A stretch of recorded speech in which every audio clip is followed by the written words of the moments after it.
So today we talk about Sharon Osbourne discussing a possibility of bringing back Ozzfest. So let's roll the intro and we'll be right back.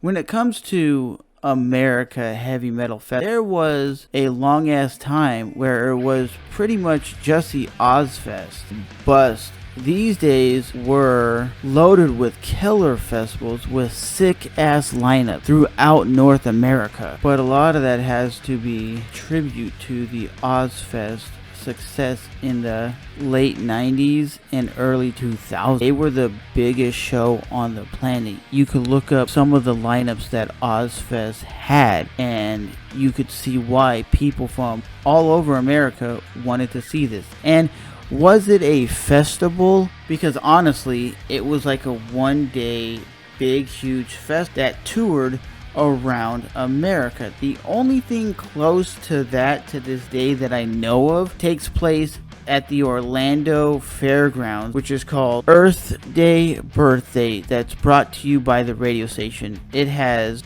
the band Stained, Seether, Asking Alexandria, Dayseekers, Fozzy, Soil, and many others. It's on 420, and that is a major one-day mini festival very similar to the Ozzfest.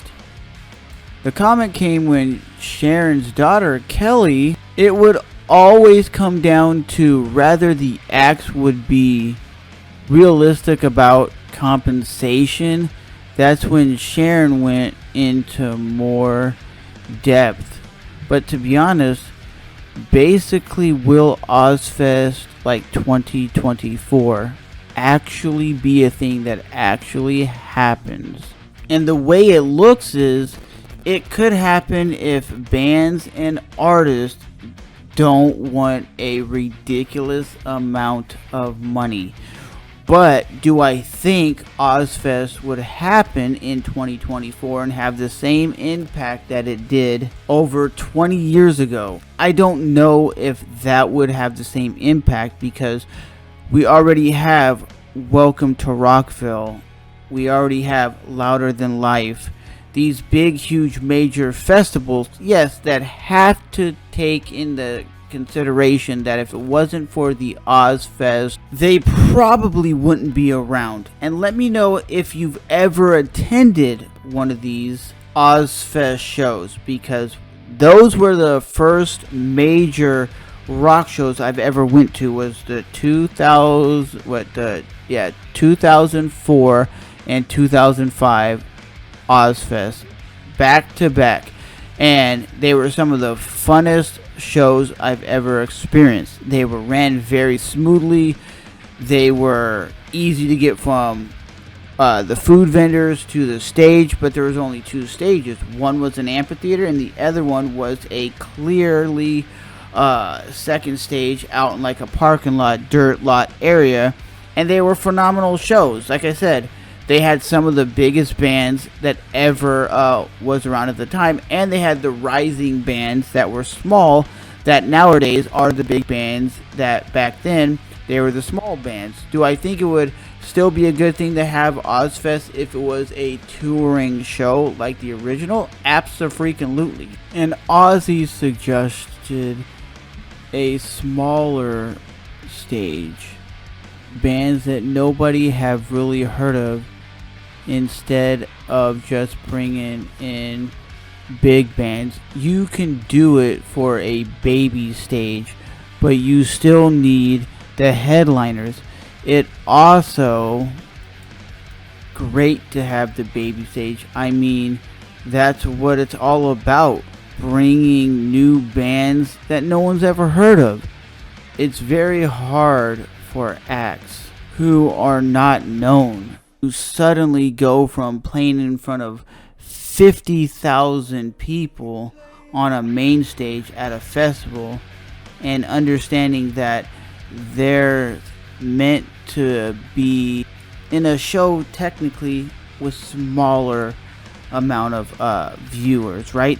So that is why they're saying you could have maybe 5,000 people at the baby stage, and then go from 5 to 6,000 people. And it's really hard for baby bands. I've gotta pay these dues because a lot of bands don't realize that it's hard. A lot of fans don't realize it's hard to get bigger stage, bigger bands, right? So the discussion basically is saying, if you're a nobody band, it's hard to get your name out there, right? Even with social media, it's hard to get your name out there, hard to grow an audience. And Ozzy is saying it's a good thing to have like 6,000 people playing or viewing you on this like smaller stage, while they're coming to see the big headliners like Slayer, Pantera, Metallica, Judas Priest, Iron Maiden. You're being able to have those fans come in, still see your band, and still support you and grow. Because with metal music, it's all about the live performance, the live audience, the live view. And if you're not getting your name out there and you're only playing like a small show with like 50 fans, you're never gonna get that eyeball on you. Because what Ozzfest did and did well, it took smaller bands and brought them into a stage setting with hundreds of thousands of people that would show up to watch these groups. And that is where Ozzfest shined.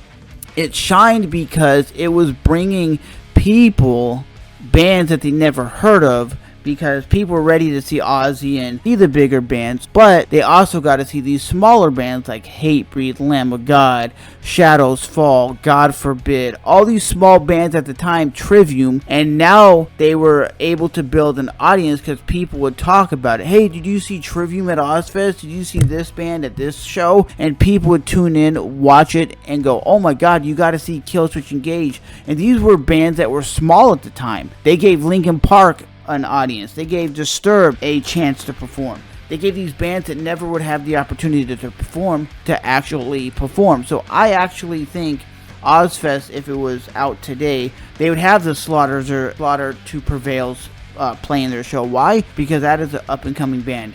So let me know what you guys think in the comment section below, and we will see you guys back here for another one next. Thanks for watching. Bye bye.